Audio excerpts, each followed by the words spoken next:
नमस्कार दोस्तों, मैं अवधेश कुमार आज पुनः प्रस्तुत हूँ एक अच्छी सी मोटिवेशनल स्टोरी लेकर के।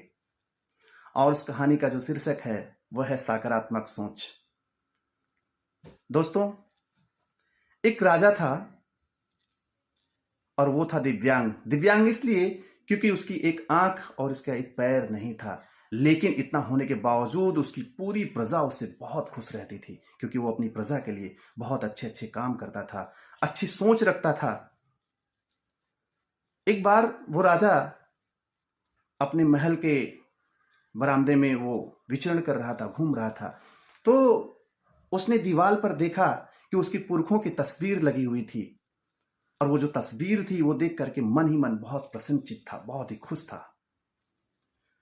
वो सोच रहा था कि मैं बहुत धन्य हूं, कैसे महारथियों के कुल में पैदा हुआ, जहां इतने बड़े बड़े दिग्गज और महारथी पैदा हुए।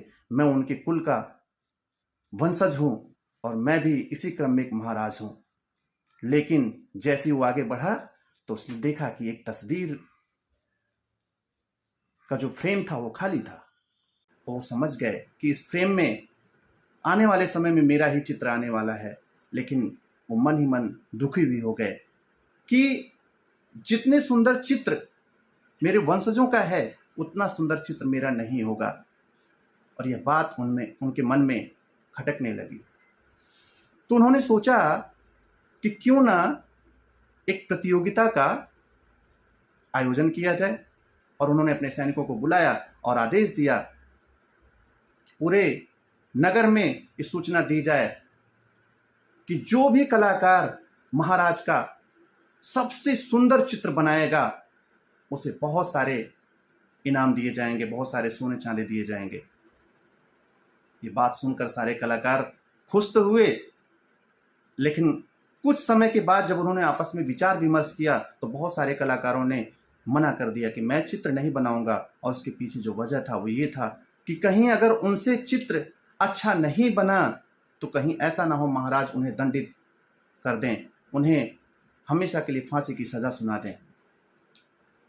तो ऐसे में जब कोई कलाकार तैयार नहीं था तो उसमें एक छोटा सा बालक बाहर निकल करके आया और बोला कि महाराज, मैं आपका चित्र बनाऊंगा और ऐसा चित्र बनाऊंगा कि वो अब तक के सारे चित्रों में सबसे सुंदर चित्र होगा।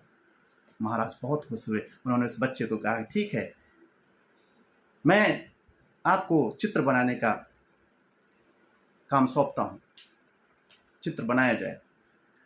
तो बच्चे ने चित्र बनाना शुरू किया और जब चित्र बन गया तो वह चित्र लेकर महाराज के सामने गया और चित्र को देखते ही महाराज खुश हो गए और अपने सिंहासन से नीचे उतर करके उस बच्चे का स्वागत किया।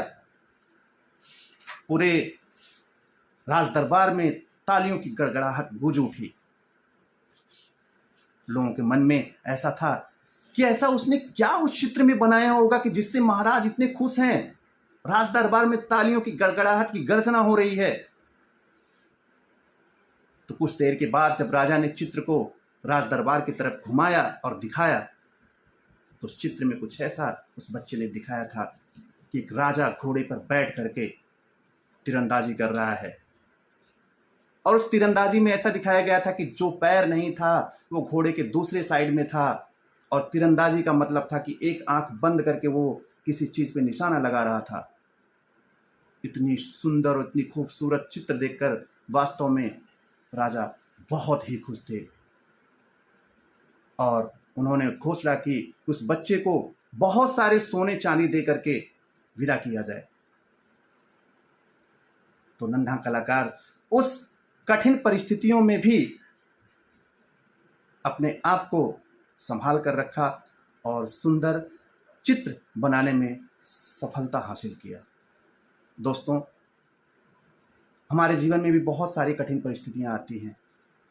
हम अपना हथियार उन कठिन परिस्थितियों के सामने डाल देते हैं, लेकिन अगर हमने किसी भी कठिन परिस्थितियों में सकारात्मक सोच का दामन थामे रखा तो हमें सफलता जरूर मिलेगी।